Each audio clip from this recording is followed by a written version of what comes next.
Hey, what's going on, guys? So today, got a fella here, guy I know him really well. Anyhow, I'm gonna go ahead and do some work to his truck. Pretty nice looking Silverado 1500. He keeps it pretty nice and clean. So anyhow, what we're gonna do is we're gonna go ahead and do some knock sensors on it. We're gonna replace the knock sensors, and we're gonna do the harnesses as well, because usually the harness is bad as well as the knock sensors. It's setting a code, so we're going to go ahead and get them taken care of. I'll try and give you the abbreviated version of this, and we'll go from there. So I've already got the intake off just to make things as simple as possible. Let's see here. Okay, so you take the intake tube off of the air cleaner. No big deal. Take the wiring harness off for the fuel injectors, right there and there. It has these little clips that hold them into place. Oh shit, come on, really? These little guys here. So you just unclip this end here, pop it, and then pull it out, and then there's a little snap ring that you take the harness out with. Really easy. Once you get in there, you'll see no problem at all. Undo those, because the harness does go over the top of the intake manifold. And get that the hell out of the way. And next, take the tool and undo the quick disconnect for the fuel feed and return lines. Undo the power brake booster. Undo the vacuum brake, this for the PCV valve, sorry. And take off the evap solenoid.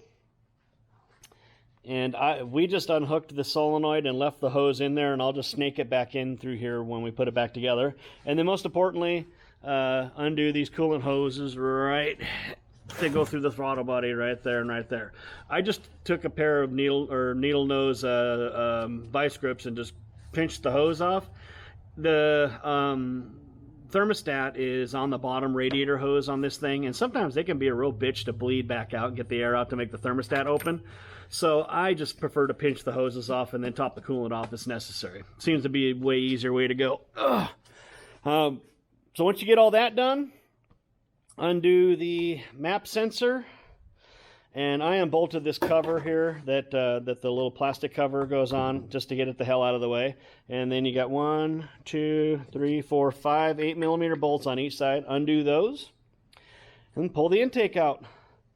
And luckily, they GM, in their infinite wisdom, actually did pretty nice here. They have these little clips right here that hold it on there. So the new ones do too. So you just clip this on, and it luckily stays in place, because they could be a son of a bitch to get on there if they didn't do that.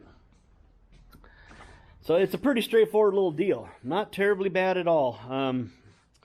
So once you get all that off, the hole right here, 1 and 2, is where the knock sensors go. And they're just a 7/8 socket. Unscrew them, screw the new ones in.